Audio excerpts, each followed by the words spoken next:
morning, good afternoon, good evening. Welcome back. It is Sunday night and it is time for another live stream. Tonight, we're going to catch up on the Vaporware, which is Promises by Caddx FPV.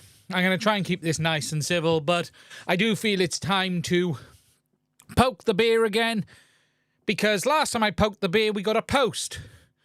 And it's been quite a long time since that post, so I think it's just time to reflect on what was said and just see where we're at today.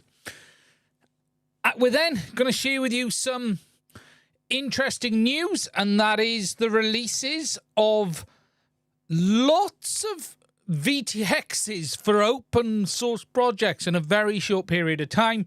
It's now looking like we're going to have 3, and look, I'm going to try and keep this bit short because I don't want to get myself into too much trouble, as I usually do. But really, more than anything, I just want to highlight what we've got and what this actually means. Because one of the interesting things about all of this up until now is there's not really been hardware.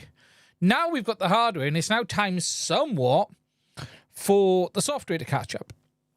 And we'll talk a little bit around that as well. And some of the differences, because I think there's some key things people need to understand. We're also going to be talking about the DJI No OSD issue, because further to my plea on last week's live stream about someone sending me, if anyone has an O3 that they don't need, that's broken, please send it to me. About Tuesday, one turned up in the post. I've now worked out who it is. I couldn't find a note in here, but it was the amazing Your FPV, a fantastic dealer in the UK who actually is very kind to this channel. And he sent me a damaged one, and I had a bit of a chat with him, and I need to go back to him actually on that, because what was interesting, if you watched the video this week, is I showed the reason why that air unit didn't work, and that was because it was crushed, it was damaged. And it's actually quite an interesting thing, because this looks like it's probably been an air unit that's been returned as faulty, and now we understand that it wasn't faulty, but someone's got away with it. But hey, retailers, if you're out there in the UK and you want me to throw my eyes over it before you offer the warranty, I'm more than happy to have a look. But the amazing thing about this, and this is the real amazing thing, by providing that O3 air unit, I have now been able to figure out if the DJI O3 air unit has diodes, and I can confirm it does, and B, where they are, and I'm going to share that information with you tonight. And there will be a video coming on that in the near future, but we'll talk about that as well. We will also talk about, what else have I put in the doc? There's that. Oh, yeah. The small thing of me switching to Android. I am now officially an Android user. I have done it. I have not binned my iPhone because I keep finding things I need to do, apps I haven't got and stuff like that. But I have officially transitioned. I took all of my money, which I put to one side, and we'll talk about that a bit later, because I did buy a new phone this year and I sent it back. I upgraded to the iPhone 15 Pro Max, and then after 2 days went, it's not enough for me, and sent it back. So for the first time, I have a top-end Android phone, because I tend to, for my personal use, always buy the sort of top-end phone that will last me 2 to 3 years. I don't skimp on phones. It's one of the most important things from a tool that I have. And I'm actually, with regards to the Samsung, and I went for the S24 Ultra, and I actually had a really good deal on this. I had a good price on this compared to what I would have paid for an iPhone. S24 Ultra, and I am dramatically impressed by the phone. I do have some comments on Android versus iOS, in the sense of, am I loving the newfound freedom that I've got? Not really. It's not for me about the newfound freedom, although I do like the amount of configuration, although with that comes problems as well. And there are some quirks, and we're going to talk about that as well as someone who's transitioned. Anywho, but we will talk about that along the way. But yeah, I have to say it is a very, very good phone. A very good phone. So we'll talk about that as well. I hope you are all safe and well. It has been an interesting week. I've had some time to myself this week and some spare time this week, and I have been catching up on some videos. You're going to see probably a video a day from me in the next couple of weeks, just while I get a lot of stuff out. I do have a couple of videos coming on various things I just will mention. I do have a video coming on this, which is the GEP-RC Matten VTX. I know Chris has put his out. Chris seems some really crazy power levels in his video. I'm not seeing that in mine. I'm seeing about what the manufacturer says, although there are some quirks, but we'll talk about that in the video. But I'm not seeing anything silly on my one at the very least. It's been an interesting week overall. There's been a lot going on in the background. It's given me some time to get my head around some stuff. I just want to address one thing before we move forward. You may have seen that I took down last week's live stream, and there's a couple of reasons for that. In the end, I felt there was some stuff in it I think I could have done better on, and I was just going to edit it and put out clips of it rather than the whole thing. I'll end up doing that, or I'll end up recording some of those clips as standalone videos at some point. But if anyone's wondering where it went, that was the reason. It's not that I did anything that I don't feel was right. I just feel that some of the things could have been done better. And as a result of that, I decided to let that one lie other than the live. My cup of tea's arrived. 1 second. Thank you. My wife brought me my cup of tea. One day she'll make someone a good wife. Sorry, I just got a middle finger.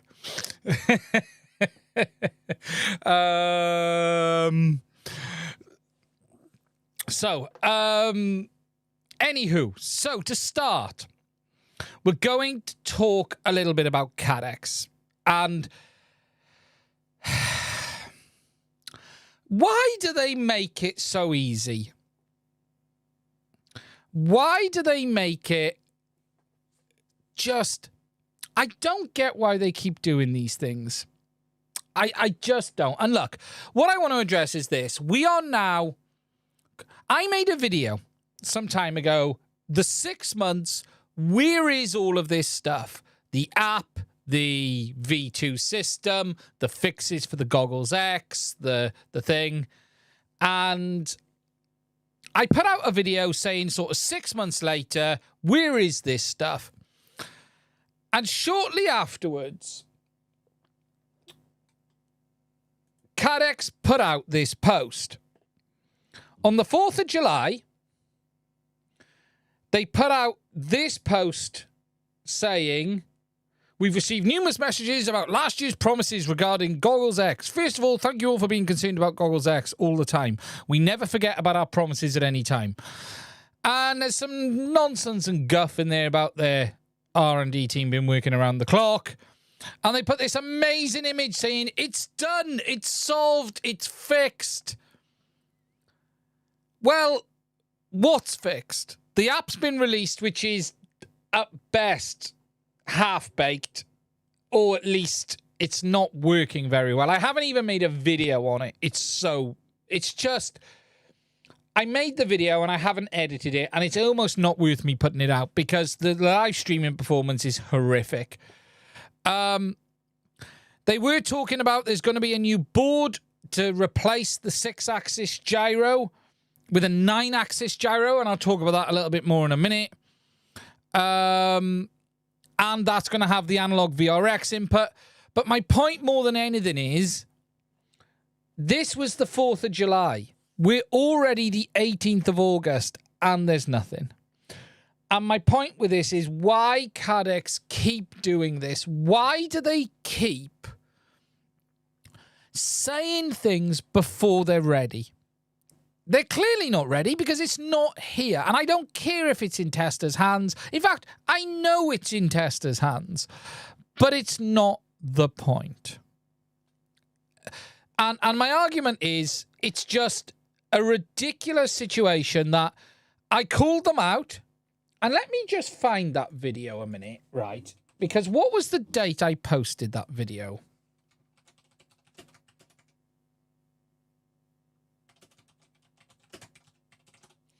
Goggles X 6 months later.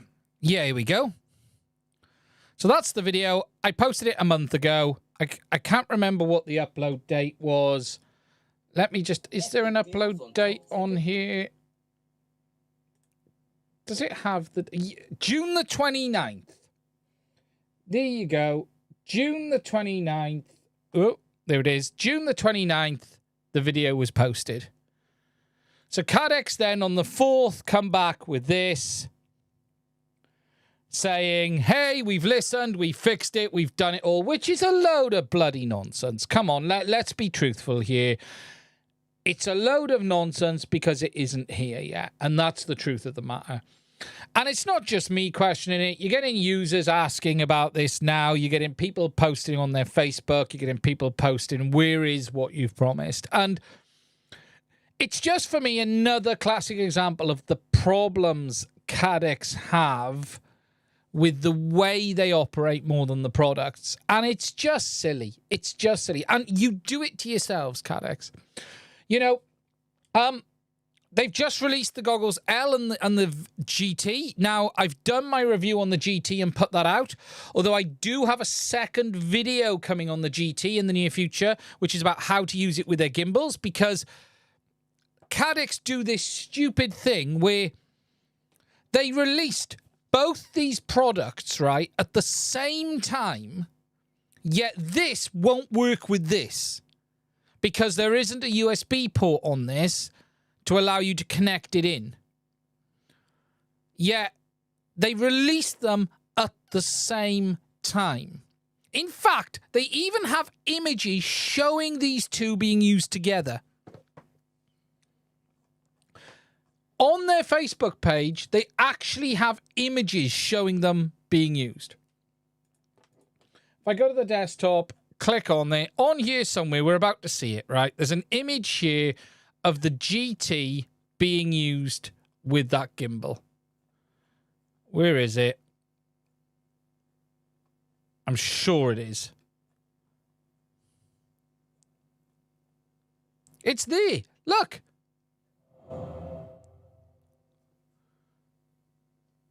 But on this, they call it the moonlight, interestingly. That image is not the moonlight, as far as I can tell. That looks like the GT, because it's got a... Oh, no, it might not be. No, maybe. No, it might be the moonlight. Could be wrong.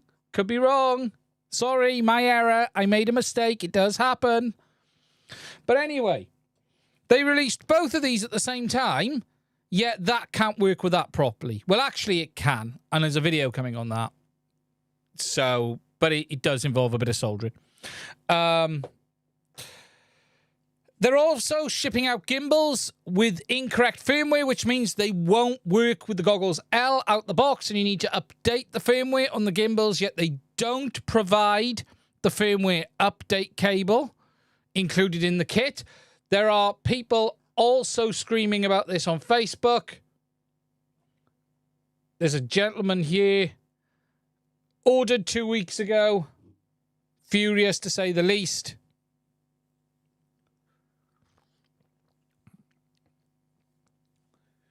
And it's just a stupid set of silly issues that causes problems.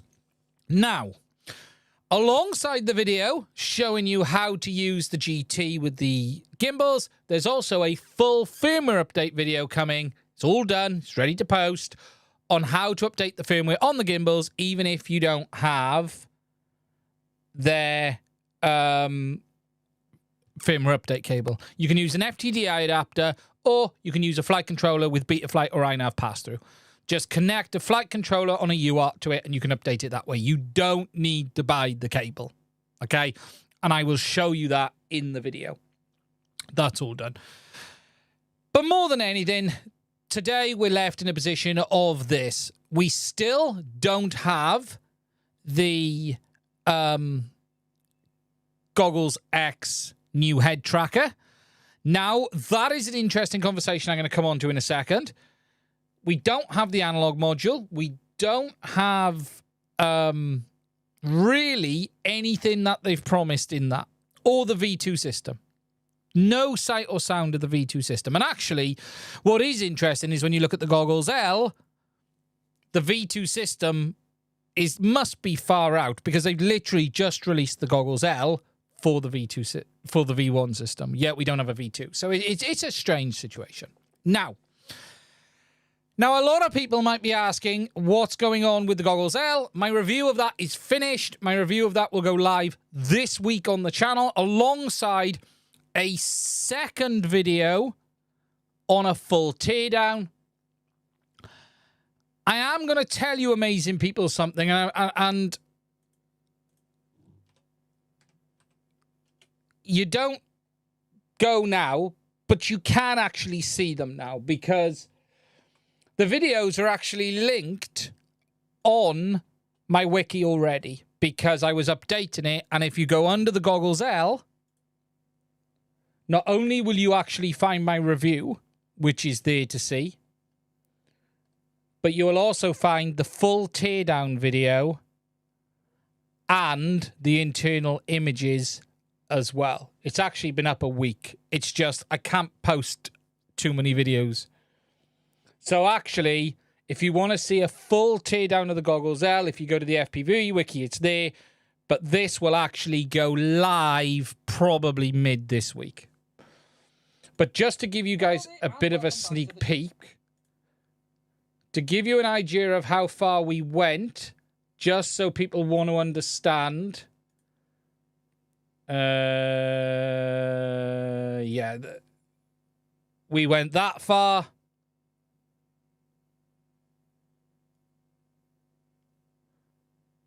And actually, we even went that far.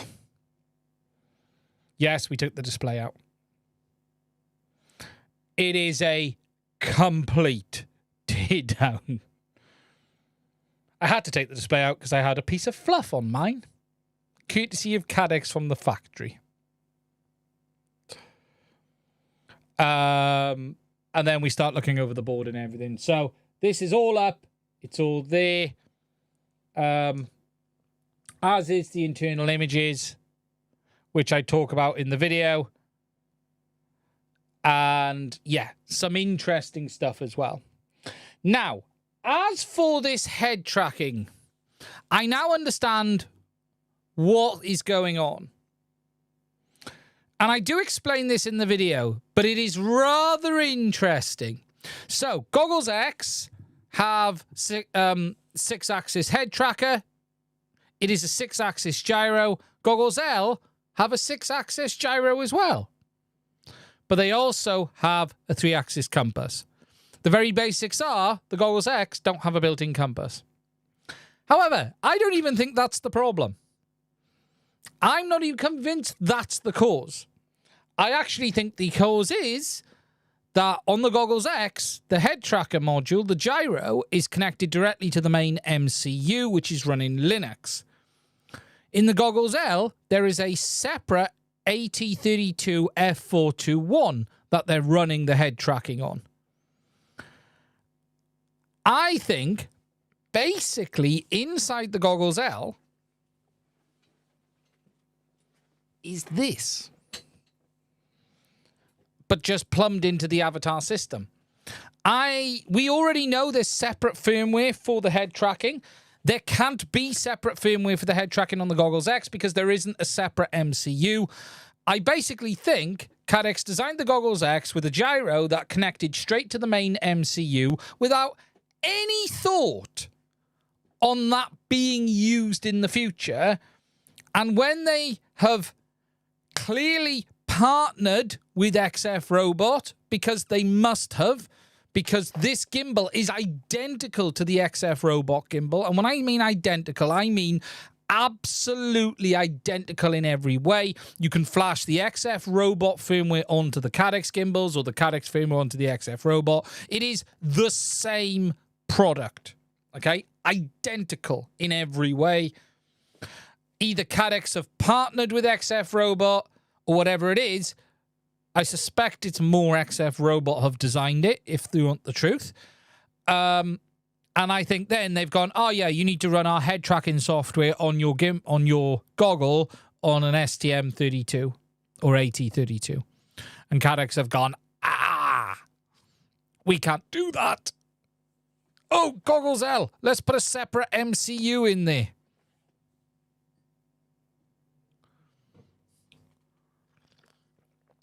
It's my belief XF robot are the manufacturer. That's my personal belief. Whether it's a partnership of some form, I don't know. But, yeah. So, what I suspect you will find in the new module that's coming for the Goggles X is a little module that looks like this.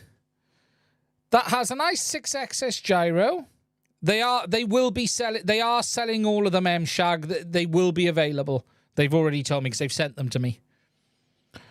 That's your 6-axis gyro, and it is a slightly different gyro in the Goggles L than the Goggles X, but there's also a 3-axis compass sensor. And there's a chip that Caddx didn't want us to see, which is, if you look closely, says AT32F421, if you actually change the lighting on the IC. But I didn't tell you that. No, siree. They don't have a gyro, but I suspect the bigger issue is they won't be able to run the software on the Goggles X because they don't have a separate MCU.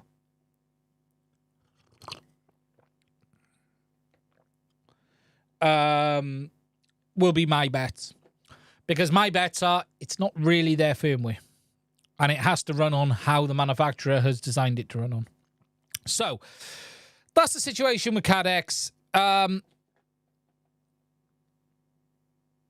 It is the same yes, it is.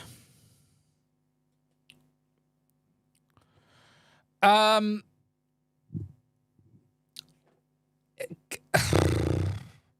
don't know what to say anymore.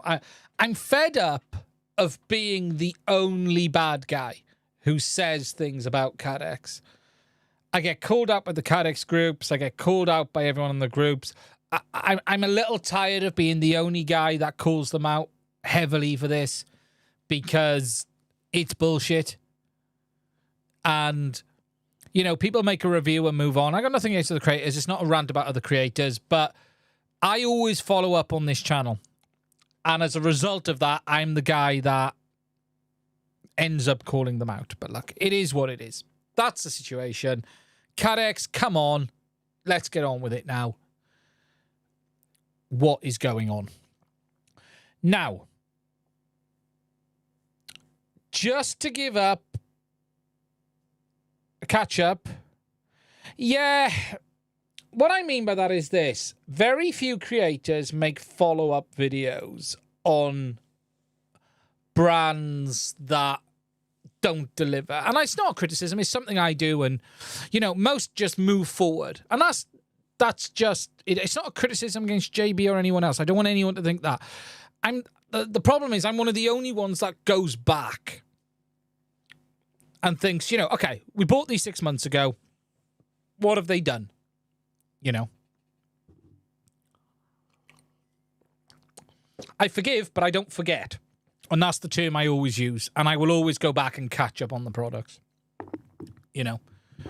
But look, it's just at times someone's got to be the bad guy and it's going to be me. So I'm trying not to be too damning in this because I'll be honest, this is a piss take of the highest order now. And it's just a joke. It's so bad. It's an absolute joke now.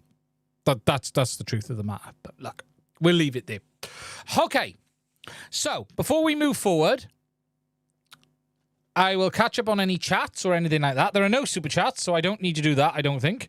Let me just check. No, there's no super chats, so I don't need to catch up on them.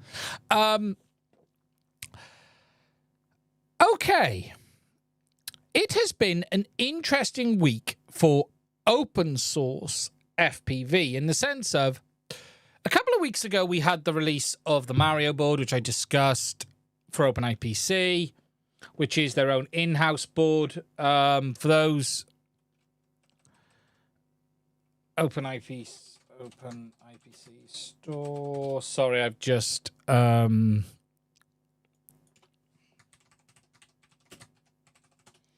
lost the link.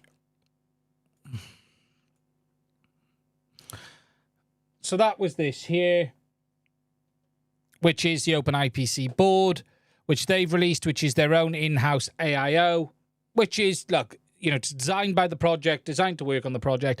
I'd argue it's still a test board, but it nonetheless, it's a board that allows people to get involved without all of the mess of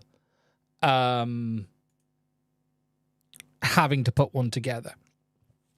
However, this week has been an interesting week because, first of all, Runcam have dropped a board, and I have ordered these. I think I'll actually end up having 3 of these because I've ordered 2, personally, bought and paid for, but I think Runcam are sending me one as well. So I'm going to end up with 3, but that's fine. I need bench testing boards. That's good. We need it to be able to understand the hardware. We need it to be able to understand everything. Compatible with OpenIPC. It's not clear yet what Runcam are going to be directly contributing to OpenIPC. That really isn't clear yet. No, it's not in the case, and there are some uncomfortable things about the design that I've noticed. You know, it's only got 2 posts, which means they could snap off there. But this is in their testing area. So, look, let's be honest.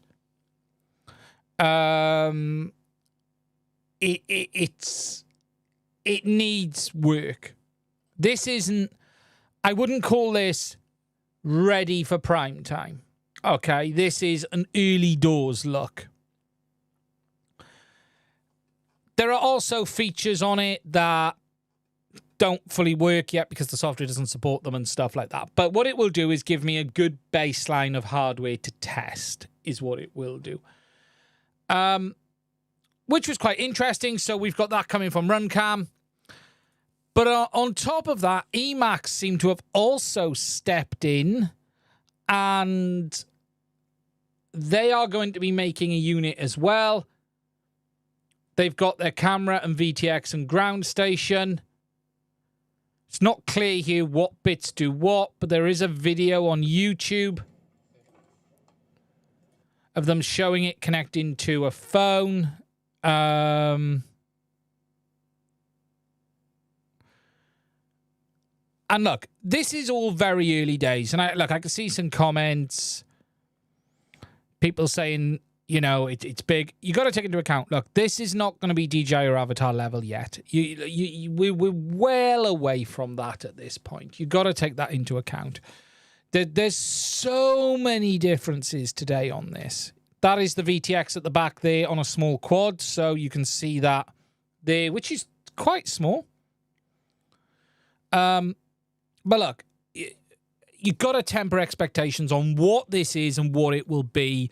What it's not going to be is your direct replacement for DJI or Avatar tomorrow. You know, there are fundamental differences in how they work and the way you got to set them up and things like that. And I'm not saying one's bad or one's good, but look, there's even fundamental differences in just how the radio systems work. You know, OpenIPC is not a true two-way link. It doesn't have, at this moment in time, proper, or what I would call true dynamic MCS changing, the ability for it to adjust the MCS rates. There's a huge amount it doesn't have yet, but it's progressing and it's moving forward, and it's incredibly interesting. What is really interesting is this. So remember, OpenIPC is not the only open source project, okay? OpenHD has been around a very long while, okay? And look, I think these guys are beavering away in the background, but it is interesting just how fast some manufacturers have come on board with OpenIPC to make hardware compared to OpenHD. And it's not a slight against the OpenHD devs. One of the guys on my Discord, he's amazing. It's just, as an observation, I find it interesting how fast companies have sort of pushed out a piece of hardware to work with OpenIPC, yet they weren't doing it for OpenHD.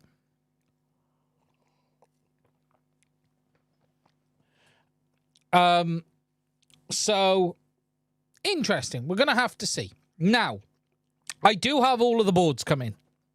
Well, not all of them. I don't have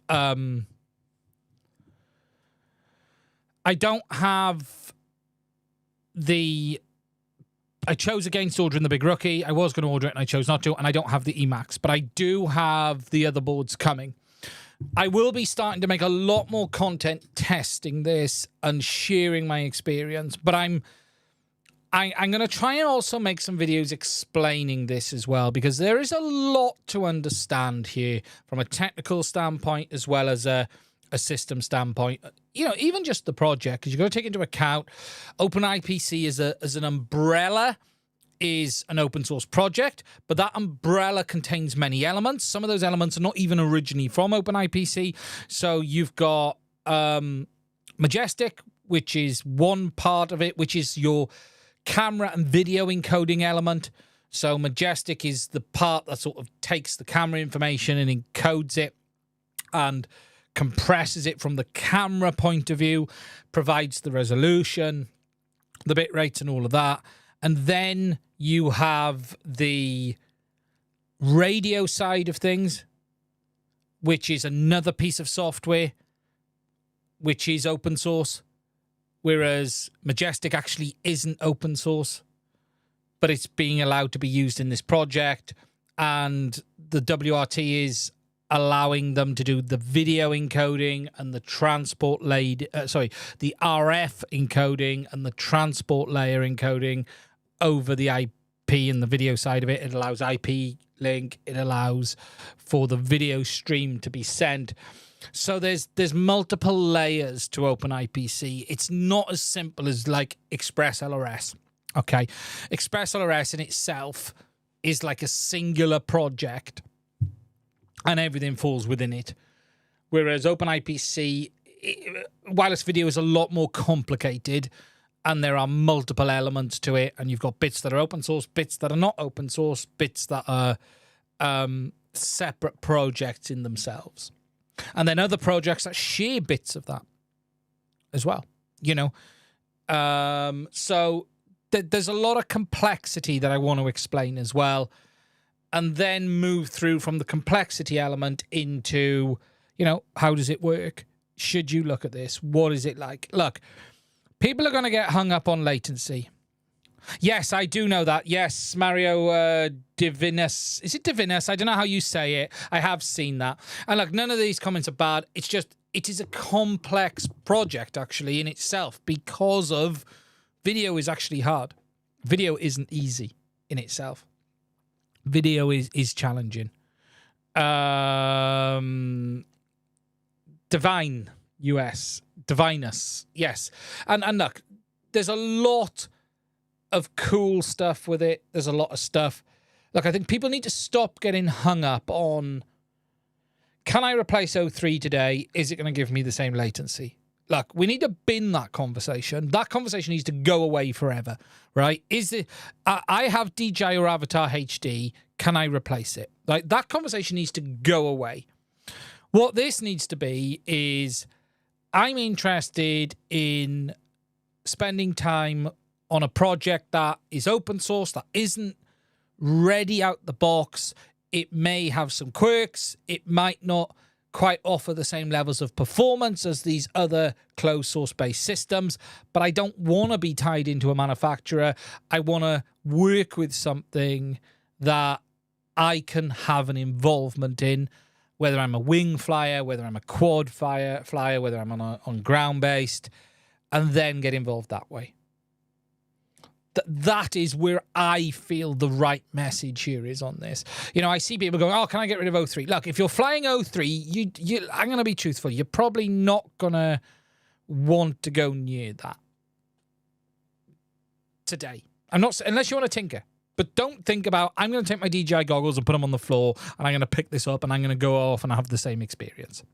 That's the way you need to think. So all the hardware is coming. Hopefully I'll have the RunCam stuff tomorrow, actually, which will be good. I've been playing, and look, and I need to say this, I've been playing today, and Mario has offered an incredible amount of help with some really freaking strange issues today, as has another member of the team, because I've just been playing with the hardware I have got on the bench, and I've had some really weird stuff happening today. But hey, that's the joy of an open source project that's still in work in progress. And look, I just want to say a thank you to Mario for helping me with that, because he did help me a huge amount today. A lot isn't even a good enough term. Huge amount. I would say, though, stay away from the configurator a minute. It might be broke. But look. So, before I move on, we've got those boards. We've got the RunCam. You've got the Emacs around the corner as well. These will also benefit other projects. That's the one good thing about this. Hardware being hardware, and me just taking OpenIPC out of this a second, this hardware will open up a lot of doors in itself.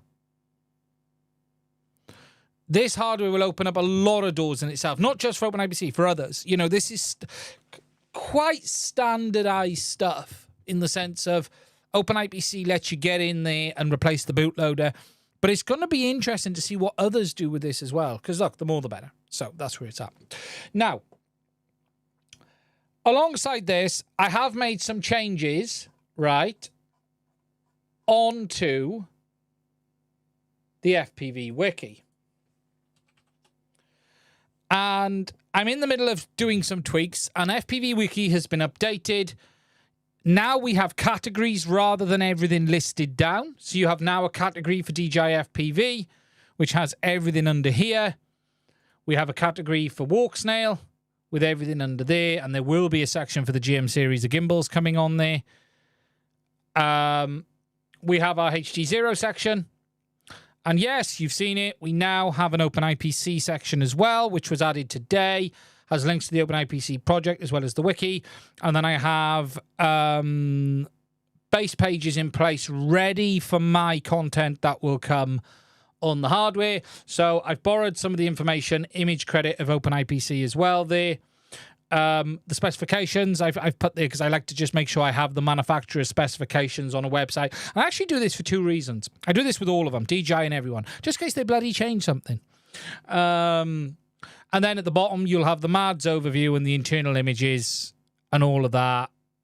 And then we've got the same for the RunCam link. But again, it's placeholders at this moment in time. I've also got to add the Emacs as well.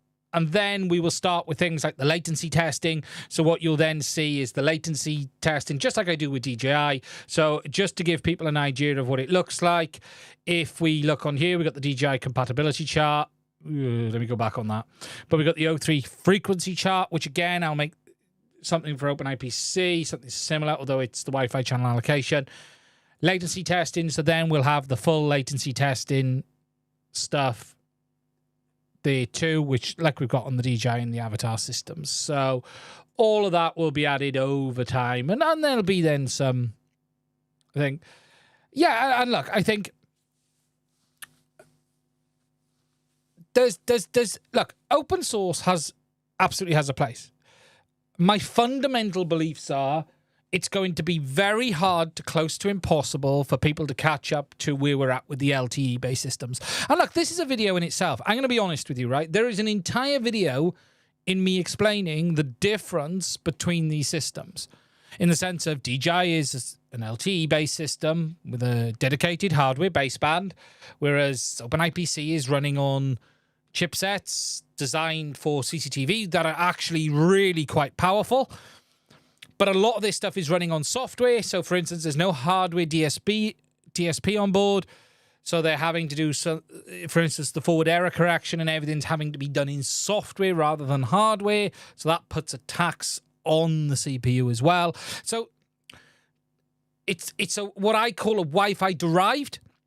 And what I would do is, and this is the terminology I'm going to be using on this stuff moving forward, you have basically LTE derived, which is DJI and Avatar HD, Wi-Fi derived, which is OpenIPC, OpenHD, and anything else, and then HD0. And HD0 is something else. But the three actually have three. And when I mean derived, the base hardware was originally designed for. So if you take DJI, the base hardware was actually designed as cellular baseband modems based on LTE. That's what DJI are using.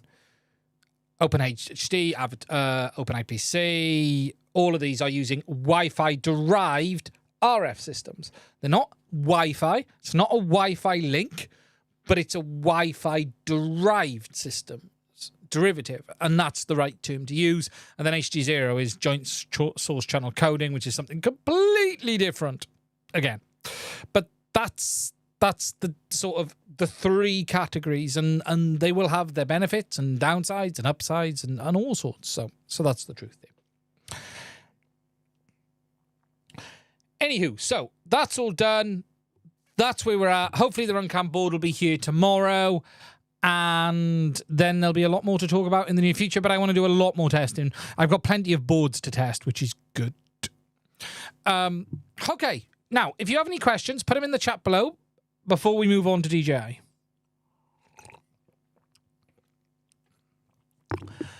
I have Goggles 3, and I'm trying to understand what kind of antenna upgrade I can get for O3. Well, I'll be using ELRS.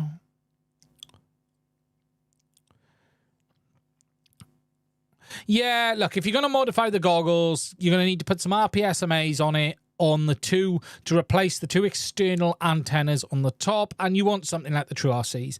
DJI don't use polarized antennas anymore, or not circular or polarized. They're sort of part left and part right polarized, but don't worry about it. It'll be fine. But yeah, something like something like the True RCs that are as good as it gets. Yeah, Caddx are certainly cheap. There's no question about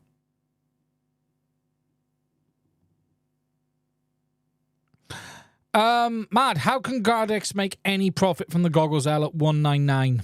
I don't know. I'll be honest. There's a lot in there. Look, I'll be honest. The only difference between a Goggles L and the original goggle, not the Goggles X, but the Goggles V1, is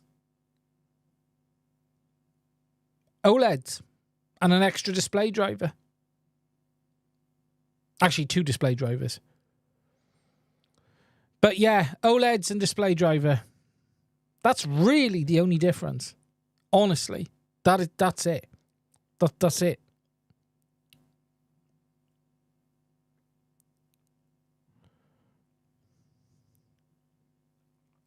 I can't imagine they're making much money on those goggles. No, as you'll see in the teardown.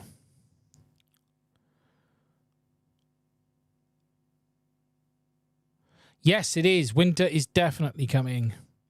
And a head tracker. Yeah. They are about £120 each. They are not cheap. Yes, it has saggy balls at the start. And that's not me sending you abuse.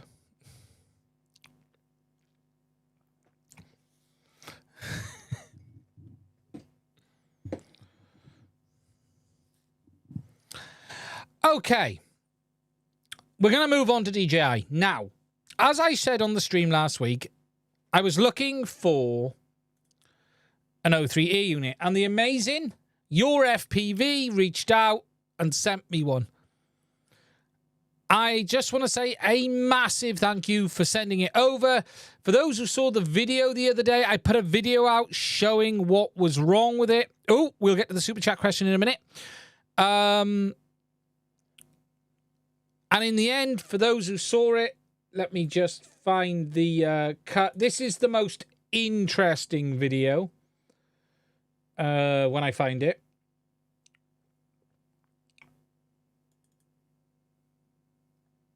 I'm now going to find what I actually did with the cut of it. Oh, I'll find it on YouTube. Let's find it on YouTube, shall we? It's quicker.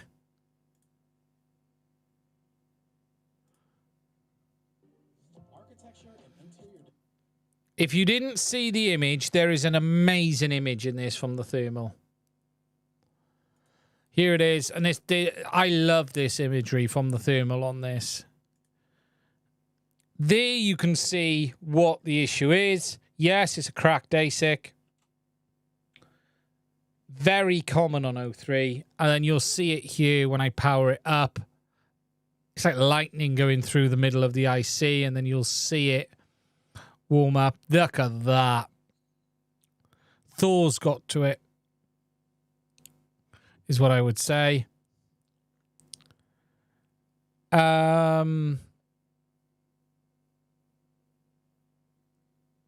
Yeah, that is a mess.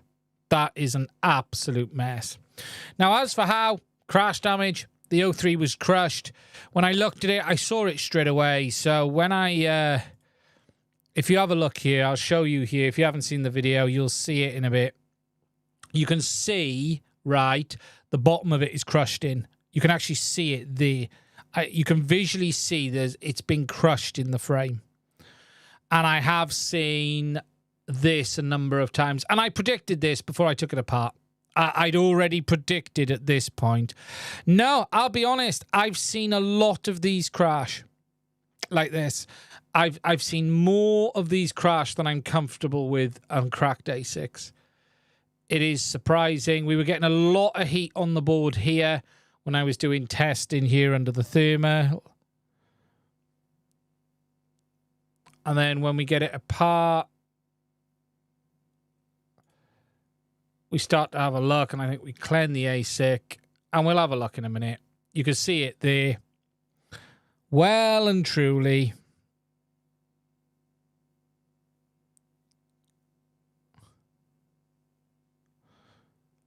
And yeah, and I just love the thermal images. I think the thermals just absolutely really show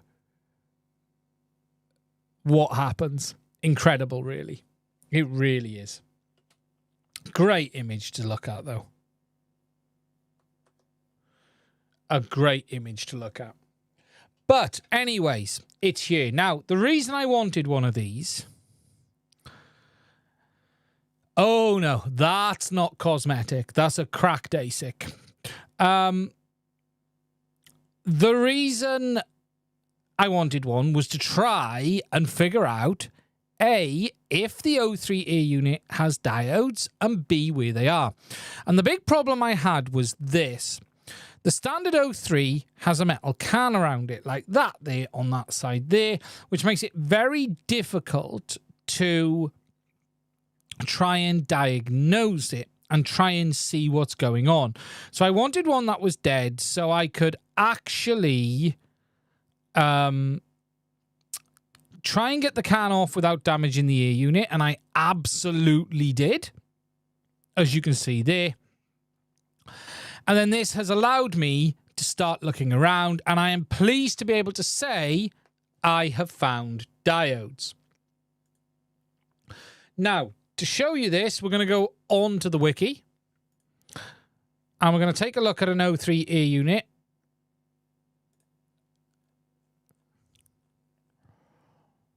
We're going to need to have a look at this image here. So this is the full size. Now, we already know that it comes in to these pads over here. I had spent a lot of time painting around on this, but I wasn't really able to figure out what was going on until I got the lid of the can off. And if we hop over a minute to my microscope, I want to show you what we found. So, let me just move the microphone. There we are. So this is the board, and I've now removed the top can, and I was able to pin around. And if we move our way down here, all the way past the connectors, down the bottom here, you will see some diodes. Now, we're going to zoom in on this. Let me just get this zoomed down and refocused.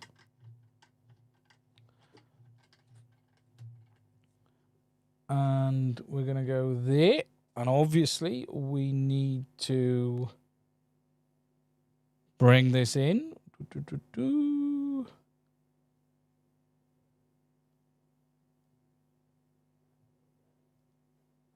Oh, I'm a bit close. Let me come up a tad. We couldn't focus that close. Well, hey, there we are. So there is our protection diodes. Now, they are not located where I thought they would be. What you have is a protection diode either side. So top and bottom. I'm going to try and do this by looking through the microscope. Where are we? Where are we? There we go.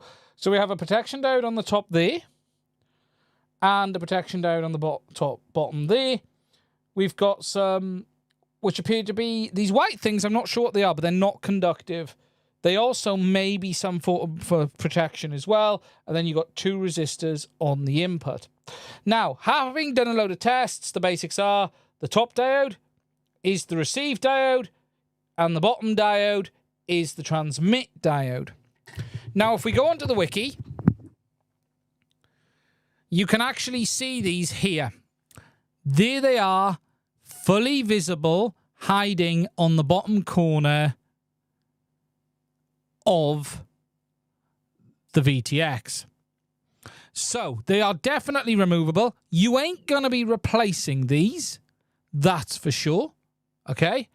However, what you are going to do is be able to pick them off. Now, to do this, I have put together there's two things I have. I have this image here, which talks about where you can find TX and RX if you're looking to do some testing. They're available on those two pads there. But we now also have a full no OSD image, which is up on the wiki, which talks you through how to actually do it. And they are located there and there. And what you're going to have to do is just pick them off. Now, what you're going to need to do is check if your UARTs are shorted to ground. You should be getting about,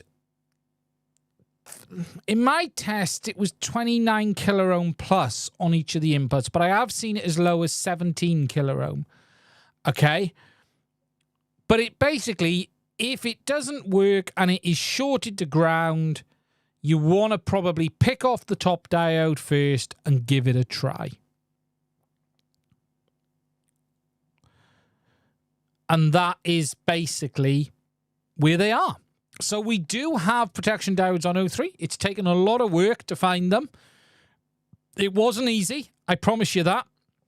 It wasn't easy delidding this damn air unit, if I'm honest. You know, to get this off.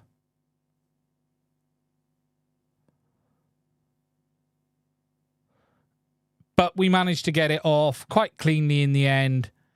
Now, obviously, this is a dead board. You can't replace that ASIC in the sense of it's not available. You can't buy it. It would be a big reball as well. It's not one I would be doing, put it that way. But yeah, and really, I just want to say a massive thank you to your FPV. We would not have been able to do this without their support. So a huge thank you to your FPV. If you're in the UK, please do consider checking them out. They're a fantastic dealer for FPV gear. They're a big supporter of the channel. I'm going to be adding their name to some stuff that we do as well on the channel. And I just want to say a huge thank you from me to them for doing this. And it's a big help to the community because they provided the ear unit that allowed me to be able to go find this. Okay, so catch up on the chat and then I'll get onto the super chats in a second. I said Torpedo Law. Yeah, not sure where that one is. I have an 03 ear unit that won't bind. Any ideas? What goggles are you trying to bind them to? My first question is it getting enough voltage? If you are powering it off a flight controller or a back, check the input voltage is correct. If it's not getting enough input voltage, it will not bind. This is a real known issue on 03. I would strongly suggest testing it directly on a 4S battery is what my advice always is. It should bind if it's not activated, and it should then complain at you.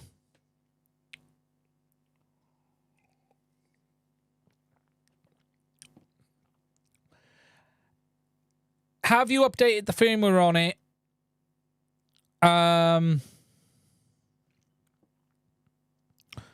I would run it on 4S and just run it for testing, put it directly to battery and try it. Button seems to be broken. It could be a faulty button. It's very easy to damage. It's very small. Does I'm assuming you're going to say the LED doesn't change color. It is possible to damage the button on the PCB. Then the only way you could bind it is pull the cover off and short the pads manually. You could do that. Is it bright green steady, though? Just be careful. I've seen people get caught out on this. If there's not enough voltage, it will basically look like it's fine, but not bind.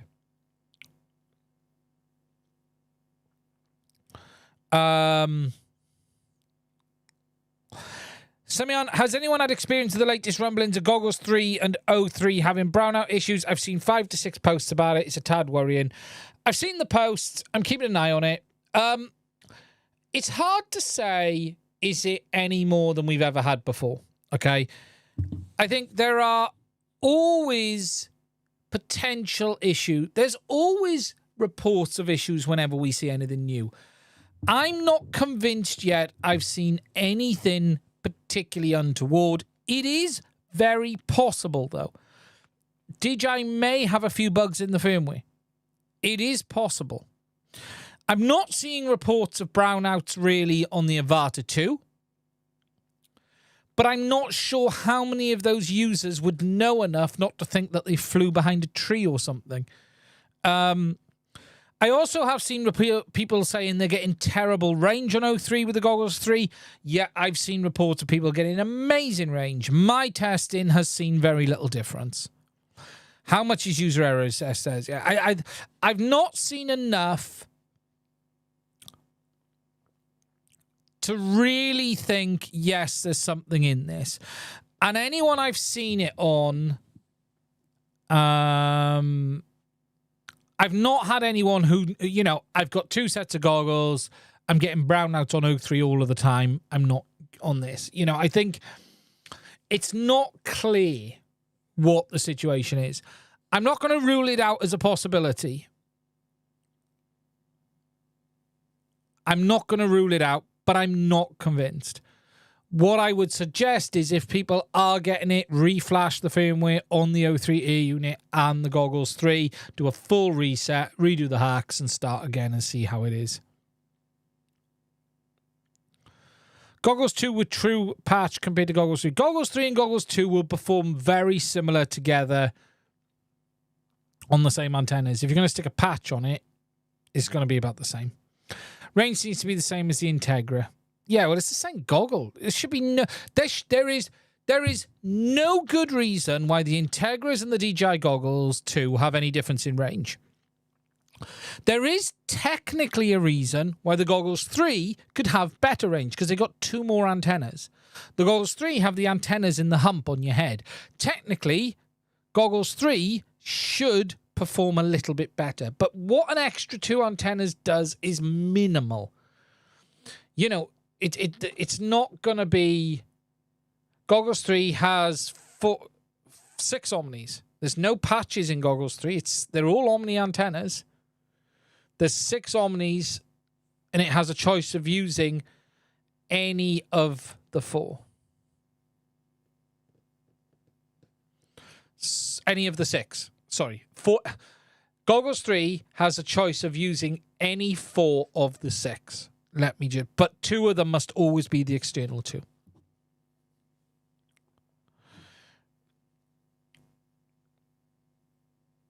For receive. But look, the difference between 4 antennas and 6 antennas is not going to give you a kilometer of range. It really isn't. You know, this is the thing with multi in, multi out, MIMO. The extra antennas are not going to be. You're not going to sit here and go, oh my god, the Goggles 3 give me 20% more range, 30% more range. No, 23.4 kilometer range cap. You might get 1 or 2 more seconds. You know, the O3 is already at the limit of what it's... The standard FPV system has 12 kilometers. O3 has 23.4. The original air unit on the Goggles 2 and the Goggles Integra has a 30 kilometer air range limit. That includes the Vista.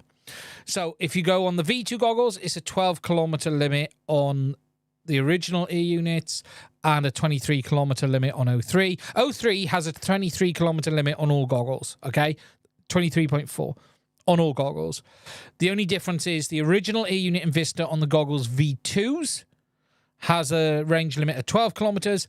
The original air unit and Vista on goggles 2 and Integra has a 30 kilometer limit because DJI slipped in their thing. Okay, just to catch up on the super chats a minute before I move forward. Iriscope, £5. Thank you for that, my friend. Yes, there is. Thank you for that. One last go. £5. Just bought a pair of O4X Pros and was wondering, could I suggest good aftermarket antennas? The True RCs are the best. The True RC are by far the best antennas I've used. They're bloody expensive, and I'm not going to hide away from that fact that considering it's PCB and wire, they are expensive. But Hugo is running a business, and Hugo is also putting a lot of time and effort into developing the antennas as well. You're not just paying... Look, the truth of the matter is this. When you buy an antenna from, I don't know, one of the Chinese manufacturers, you're really paying for the manufacturing cost and margin. It's all you're paying for. Manufacturing cost and manufacturer and retailer margin. So that's what you're paying for. So you got your manufacturing cost, probably, £2. You got your manufacturer margin, sells it to the retailer at £4.99. Retailer shoves it out at $7.99. That's it is. With Hugo and True RC, you're paying for the development. You're paying for him to be able to survive as a business. Because selling you an antenna for $7 or £7 ain't putting food on his table and ain't paying his staff. So you're paying £15, £20 for an antenna on a standard basic one maybe, because you're paying for the development time. But also, as has rightly been said there, they QC every antenna before it heads out the door. They actually test every single antenna before it leaves. So, this is a classic example of China just making something, copying it, and selling it out. Because they're paying for the manufacturing cost, the margin, the retailer margin. Whereas Hugo is running a business and paying staff and building a reputation. So yes, I do at times balk at the cost of some of the antennas. It's hard for me as a person who knows what's in it, not to. I see you, Foxy. Yeah, exactly. You know, at times I do go as a person who looks at this and goes, okay, so I want directional high gain antenna, medium gain. And I look at some of the costs and I go, ooh, 50, 60, 70, you know. These are phenomenal antennas, but you're talking $139 and $110. But you're paying for the expertise. You're paying for the years of experience. All of that time, all of that effort. And the fact that Hugo is trying to run a business in the West and make money. That's the truth. So, yeah, and look, and I do, you know, look, I do struggle with that. I do, at times the guys on my Discord know. We've discussed this a number of times on my Discord. And we all sort of go, you know, you're paying 100 quid for some PCB and wire. But the truth is, I can't make that PCB and wire to the quality it is. And when Hugo has spent weeks or months testing and working on an antenna, he ain't going to sell it to you for $7.99. And he's got to provide support. Because when it's not working as expected, you're going to want it fixed. Yeah, and AVI's just said, Hugo's always been awesome at responding to custom orders if you need a longer antenna. So, yeah. So, look, if you want the best, it's True RC. But you're going to pay for it. So be aware of that. Dominic Clifton tried that and got cloned overnight. I think True RC have done a good job. I think he's built up... Oh, Hugo's brilliant. Hugo is amazing. Hugo is phenomenal. He's look, I don't know him particularly well. We've had messages back and forth. He's a good guy. He's a very good guy. Are some other antennas True RC rebranded? I don't think he OEMs out. I don't believe he does.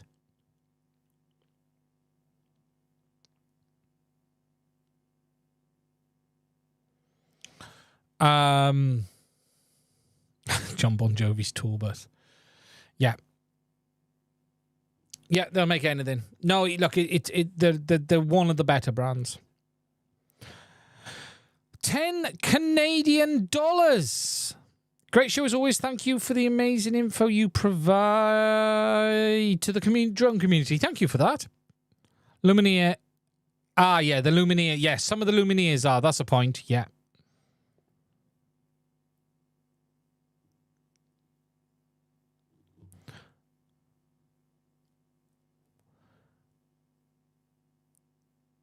Antennas is black magic, like much RF testing. Especially when you're testing the output of a 2.5 watt VTX.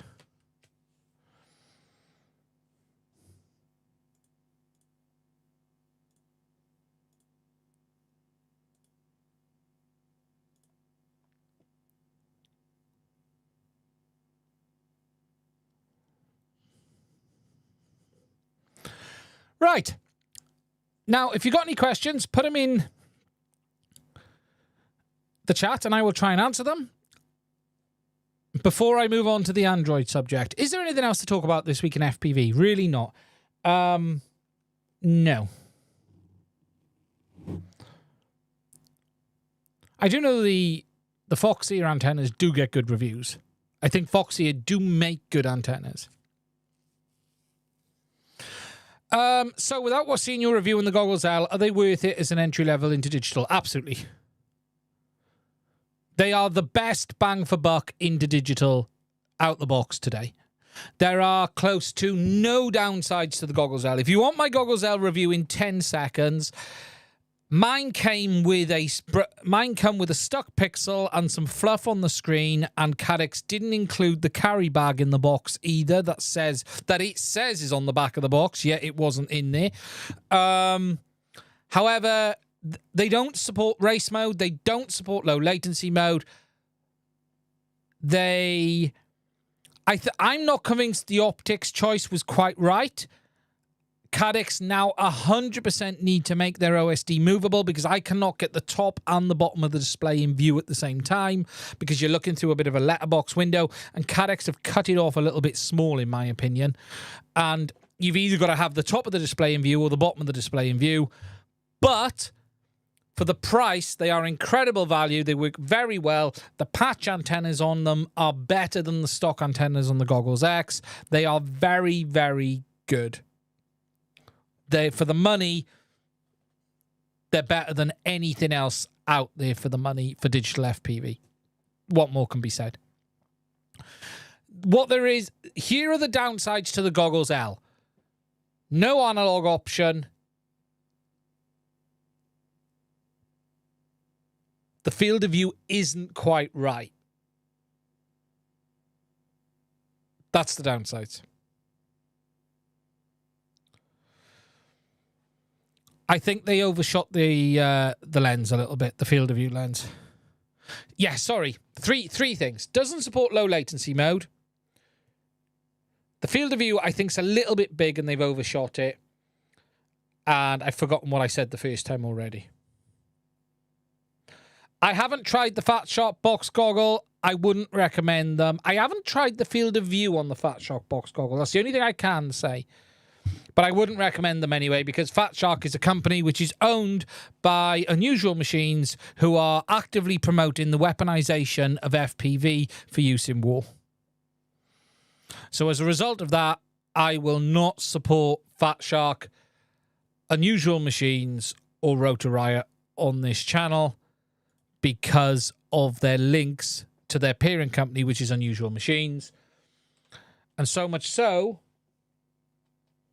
just to show you on the section where I do recommend other FPV channels on my wiki, if you go down, Ledrib has been banned because he is the CEO or whatever he is of Unusual Machines now. Again, Unusual Machines is the company who is actively promoting the weaponization of FPV, i.e. equipping FPV drones with strike capability. And Fat Shark at the bottom of banned as well. I might ban this guy as well because he's not important anymore, to be honest. He's a nobody now. Anyone know who this guy is? This guy who works for CASA? I don't know who he is. We should just ban him as well, to be honest. He's just some, spends all his time sucking on incense sticks, rubbing beard oil in, fondling himself, whilst playing with big round discs. So, yeah. He used to be a somebody, but he's not anymore.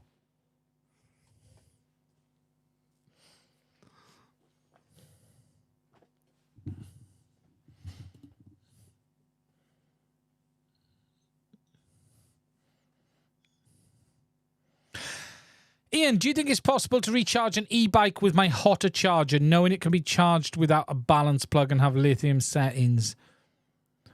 I'm reluctant to say yes. Technically, yes. But I don't know what they've got in their battery. The problem we've got is this. I suspect the battery has a charge circuit built in. I suspect your e-bike's battery will be more like a DJI battery than it will a LiPo. Because I bet their charger is just a power supply and the battery charge circuit is inside. Look, I can't give you an answer on this without me tearing it apart and seeing it. I'm sorry. It's not even safe for me to do so. I would urge caution.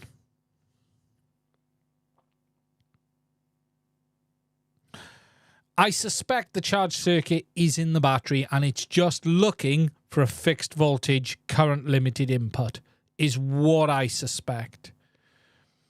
What you will often find with these, and just here's a bit of experience, they will use like an adapter at 17 volts or something like that, rated at 4 amp, and they will use the adapter's current limit as the charge limiter and the charge circuit to moderate it between the cells. is what I would suspect. E-boards have BMCs. Yeah, I suspect. Look, I would be looking at the power supply and trying to see what the existing power supply says. If the power supply just says it's X voltage, 4 amp, don't use your charger. The only thing you could do is use your charger on the PSU setting and current limit it the same.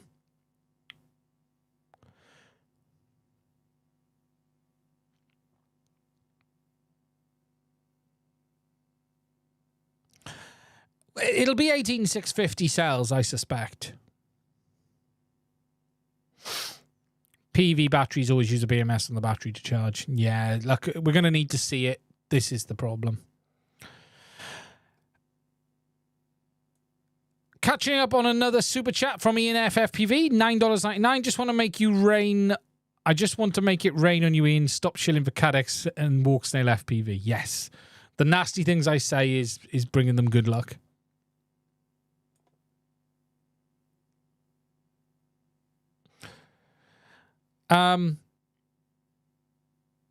Yeah, so I can't comment on the Fat Sharks. Not used them, not tried them. I'm not repeating that. Okay. Right. When is 052 and Goggles 87 coming out? Okay. Final thing to talk about. Yes, and I'll answer any questions you've got while you still put them in while I talk about this before we wrap up tonight. We've got a bit to go yet, so I'll answer some questions.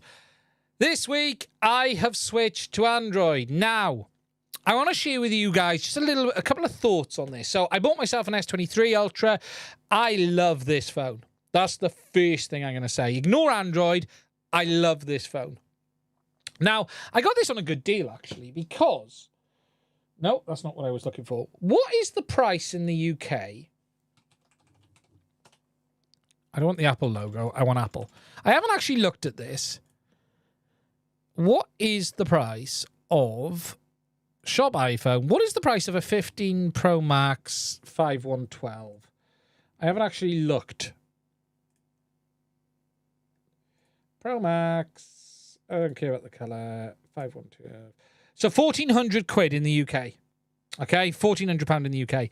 I paid 1,050. So it's a couple of hundred quid saving. This is a phenomenal phone. Okay. There are, though, some quirks. Not with the phone, actually. I like the phone. But what I can say is I chose this over the new Pixel. I was looking at the new Pixel 9, but I can't get past the fact of Google just can't make hardware. At least I know Samsung will make good hardware. Okay? The Pixel is good, but I think this is a much better phone. What I will say, though, is this. There are 3 things that hit me when you transfer. There is no question the fragmentation is very big, and Face ID is one of them. I'll come on to that in a minute. The fragmentation is a real thing. Now, I can imagine on Google Pixel, with all Google services, everything is great, okay? Because you just sync to Google. With this phone has some very specific features from Samsung that Google don't have. And let me show you one of them, which I love, right? So here is one feature, right? So this phone has the S Pen. Now, this is about a Notes app, but this is what Google can't do, is when you drop out the S Pen, you don't even have to unlock the phone, right?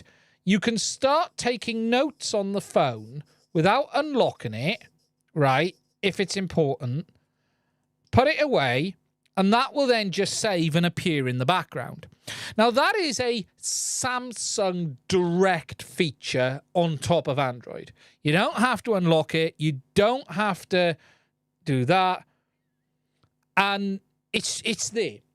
Where the quirks come in is you end up having 2 accounts. Because you have your Google account, right, which handles my contacts, my Drive, all of the stuff on there. But the Samsung dedicated stuff has two options for backing up. One of them is to Samsung's own cloud. So Samsung will give you 15 gig of cloud storage with the phone, okay?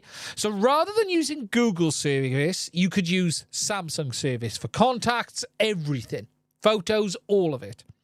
But I would not really trust Samsung service over Google. I would prefer Google's. But here's the real quirk, is the Samsung apps don't allow you to back up to Google. The Samsung apps can allow you to back up to either Samsung Cloud or Microsoft 360. And this is where things get a bit disjointed, because when it comes to backing up, you can back up the Android elements, your emails, your photos, your contacts, to Google, which I do now. I used to do iCloud. I now do Google. But if I want to back up things like the Samsung Notes, I have to back it up to Samsung Cloud or Microsoft OneDrive. And this is where you get some of the disjointedness appear, because you have this strange situation where Samsung make a phone for Android, yet have done a deal with Microsoft for cloud storage. Why would they not make a deal with Google and just keep it all in Google and then say, hey, you can synchronize everything to Google? So this is some of the fragmentation you get on Android that you don't get on iOS. Because on iOS, you just sync to iCloud. Everything syncs to iCloud. It's got to sync to iCloud. You're going to sync to iCloud. That's how it is. You could just back everything up to Samsung. Yes, Lon. But I don't want to. I would prefer to back up to Google.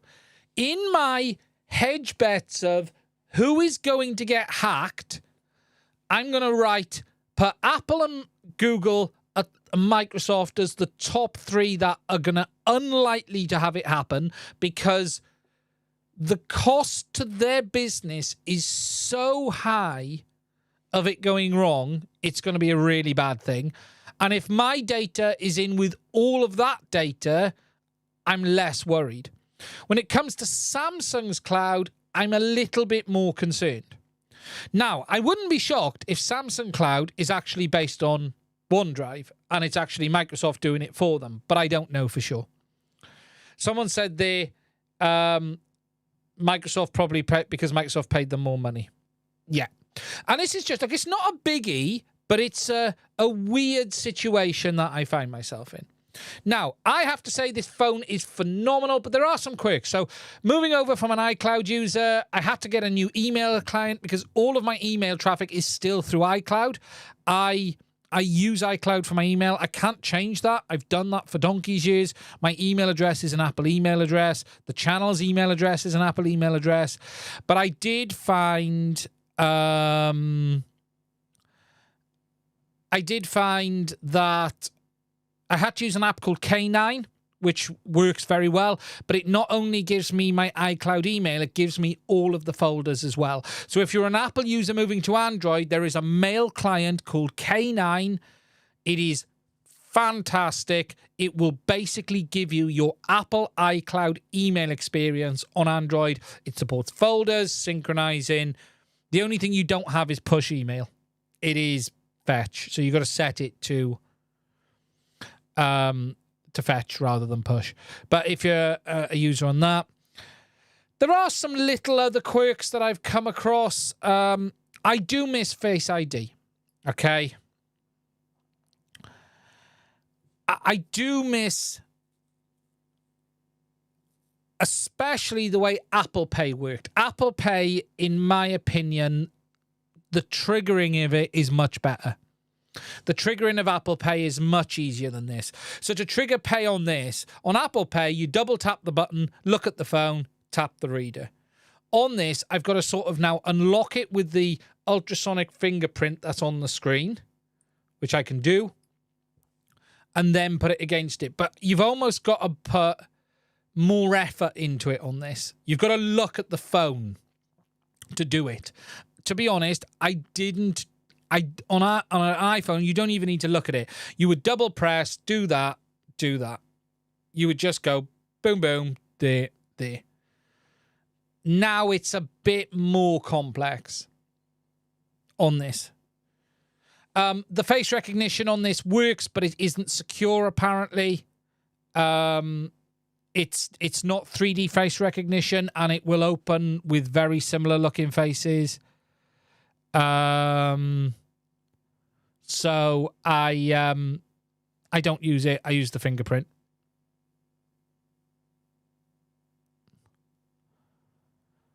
Ah, that's interesting. Interesting. I can pay on the Pixel 8 without unlocking up to a certain amount. I've not tried that. This could be me not knowing. This could be me not knowing. Can someone tell me, do you not need to unlock to use Google Pay? Perhaps I'm wrong here. Put antivirus on this. You're telling me I need antivirus on my phone?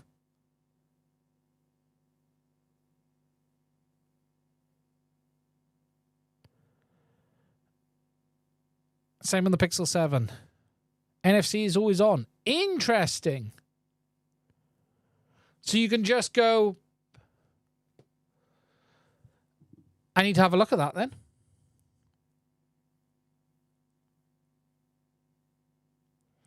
All I did was fingerprint and tap.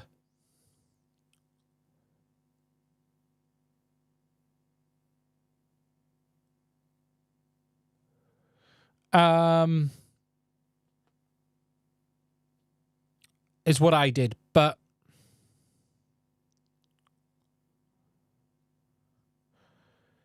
it's key. Welcome as a channel member. I'll come on to your questions in a minute. Thank you for that. You can hold the power button to bring up your cards. On this, it doesn't.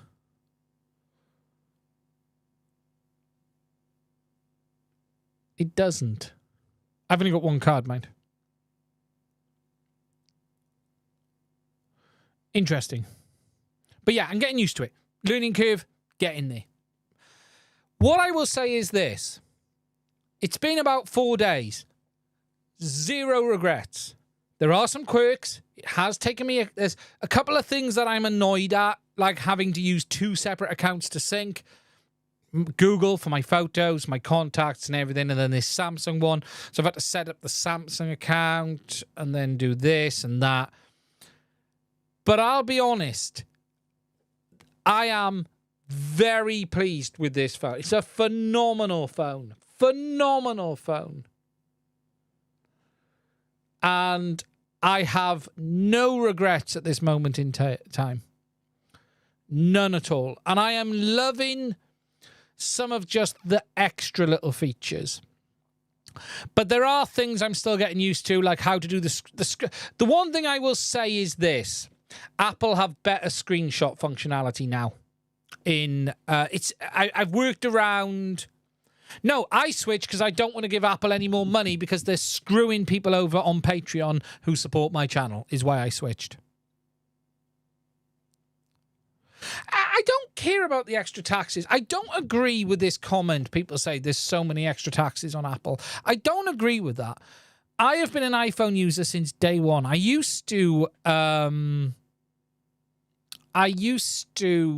I've had every phone.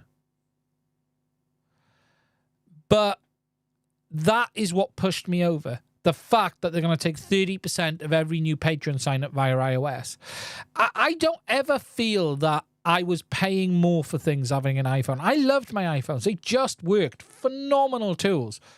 But this is a better tool. For me, so far, this is a phenomenal tool. And I've tried DeX. I quite like it. Not sure if I'll use DeX that much. I'll be honest. I've owned a lot of iPhones. And I've owned a number of Androids. No other Android has come close to this. And here's the truth of the matter. I've used a lot of Android mid-end, low and mid-end phones. And they are a heap of shit. Right? A heap of shit. What the key difference here is I chose what is arguably the best Android phone. Now, I am a person that... Look, you guys haven't paid for this. Comes out of my money I earn from what I do and not from here, from what I do with phones is, here's the truth. I always buy my phones outright. And every month I put like £30 away to buy my next phone. So I buy SIM-only contracts. And then every month I put like £20 or £30 away to buy myself a new phone in 2 years. I basically save about £300 to £600 a year. £20, £30 a year I put away, gets me £300-400, and then with what's left of my other phone, I do to the next one, and that's how I do it. And that's, so what I've had is I've had money in my pocket to buy a new phone for about the whole of this year, because I had a 13 Pro Max, which I bought 2 years ago, well over 2 years ago. I bought it at launch.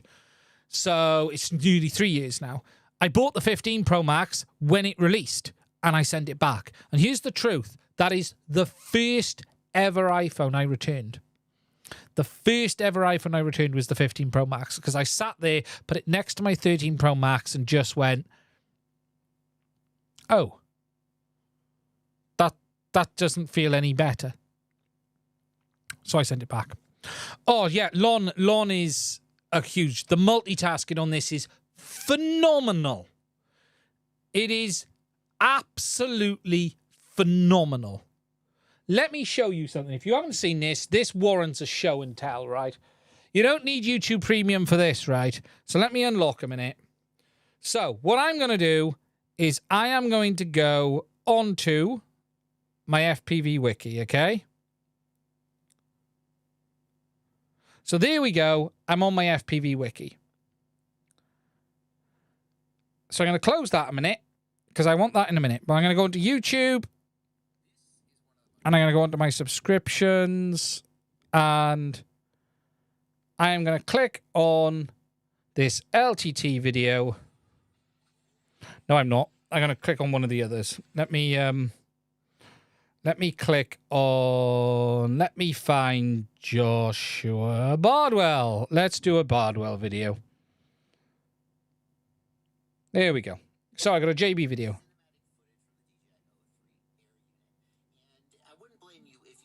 The sound on this phone is phenomenal as well. Now, you can do this really cool thing on this phone, right? If you push both up, I can then move that up to the top, right? So I'm going to push that up there, so the video is playing up there. And then I'm going to open Chrome down the bottom here. And whilst the video is playing at the top, browse. Right? Or, if I don't want to do it that way, I can do it that way and do it this way. But you can do this with any app.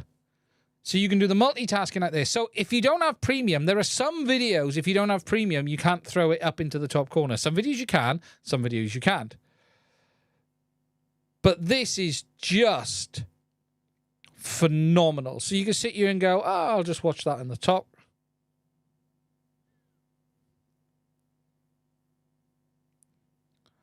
Yeah, I just think it's fantastic. I just think it is an absolutely fantastic feature. And you can still listen to it in the background. A real patriot would be supporting nothing but a nothing phone. Hello, Mike. How are you? So, look, overall, I have to say, a couple of days in, zero complaints, really. Little things, but I'll be honest, I ain't going back. I have seen no reason to go back. No reason to go back at all. I'm done. Is that in place of the mini YouTube viewer? Well, remember, AVI, the problem with the mini YouTube viewer is in the UK, and I don't know what it is in the US, in the UK, you have to have premium to have it. It will let you put the mini viewer for some videos up, but not all of them. Most of it is premium. You have to have YouTube Premium, and I don't have Premium. So I can basically put it up there without Premium, is what I can do.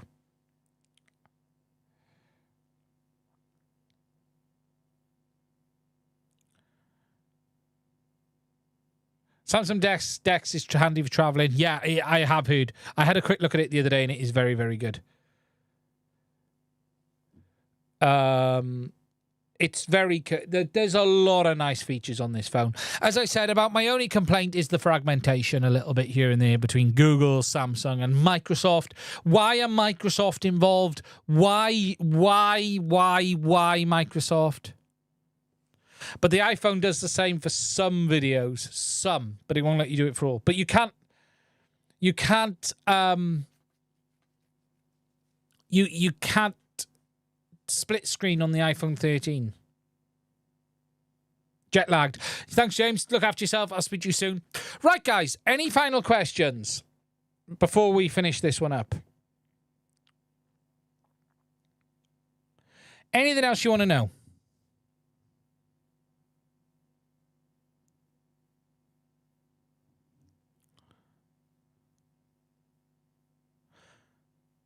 You can play YouTube in the Firefox browser. Yeah, well, you can't on iOS.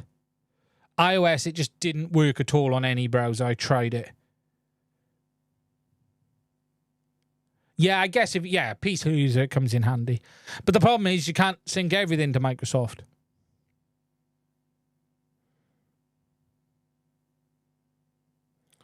No.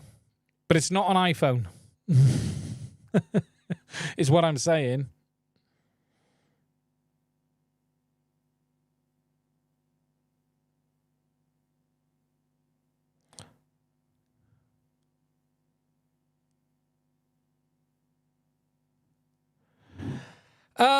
I ain't gonna look 3D printing.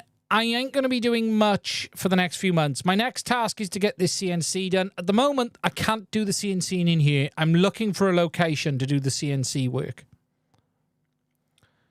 The CNC is a complicated one because that print is so freaking big, it doesn't fit in this room properly.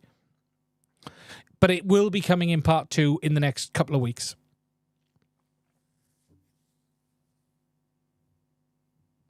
Not really recommended YouTubes, but I did watch some really good videos on walking you through all the features of the phone because there's a lot of features you need to get your head around.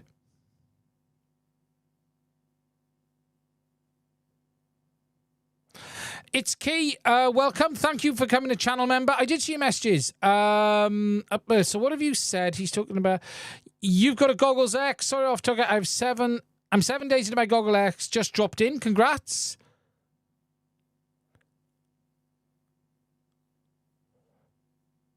Thank you for joining. I really appreciate it. Is crawling going to be my new winter FPV? Yeah, most likely.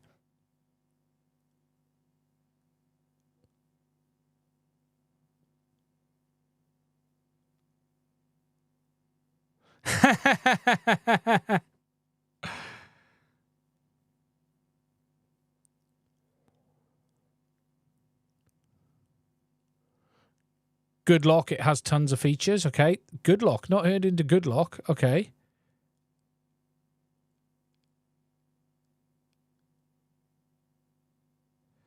Yeah, look, I never felt hemmed in on the iPhone, but there is certainly features on this. I think, wow, I like that. I really like that. It is how it is.